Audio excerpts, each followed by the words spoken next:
Bildiyiniz kimi, SOCAR-ın İnvestisiya Departamentinin sabiq rəhbər müavini Adnan Əhmədzadə saxlanıldıqdan sonra Səbail Ravi Məhkəməsi tərəfindən onun barəsində 4 aylıq həbs qətimkan tədbiri seçilib.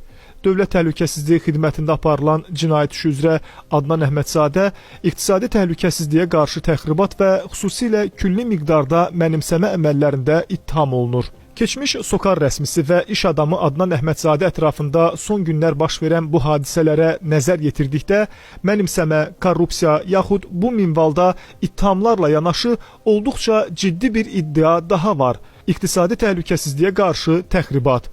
Bu proses daha dərin və strateji məna daşıyır. İddialardan göründüyü kimi, burada söhbət Azərbaycanın güclənən mövqeyinə, artan beynəlxalq nüfuzuna və xüsusilə də onun enerji siyasətinə qarşı yönəlmiş planlı təxribatlardan gedə bilər. Azərbaycan uzun illərdir ki, öz enerji resurslarını təkcə iqtisadi deyil, həm də siyasi və strateji alət kimi istifadə edir. Xüsusilə də qlobal enerji bazarında mühüm oyunçuya çevrilməsi ölkəmizə beynəlxalq səviyyədə yeni imkanlar qazandırıb. Bu isə bəzi xarici gücləri, xüsusilə də Rusiya kimi regionda nüfuz dairəsini qorumağa çalışan gücləri narahat edir. Məhz bu kontekstdə Adnan Əhmədzadə işinə baxdıqda bir şəxsin qanunsuz əməlləri, tamahı, yoxsa Azərbaycanın etibarlı enerji mövqeyini zəiflətməyə hesablanmış addımlarmı sualı ətrafında müzakirələr ortaya çıxır. Azərbaycan dövləti uzun müddətdir ki, milli və suveren maraqlarının qorunması istiqamətində ciddi addımlar atır. Daxildə və beynəlxalq müstəvidə təxribatlara qarşı aktiv mübarizə aparır.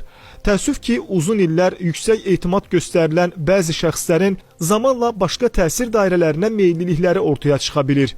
Əgər Adnan Əhmədzadə ətrafında irəli sürülən iddialar istintaq və məhkəmə zamanı təsdiqini tapsa, bu hüquqi müstəvi ilə yanaşı həm də milli təhlükəsizlik kontekstində diqqətlə izlənilməli olan məsələ kimi qiymətləndiriləcək. Bir daha qeyd edək ki, Azərbaycan dövlətinin enerji siyasəti ölkənin iqtisadi müstəqilliyinin və siyasi təsir gücünün əsas dayaqlarından biridir. Bu dayağın zəiflədilməsi cəhdləri isə birbaşa milli maraqlara ziddir.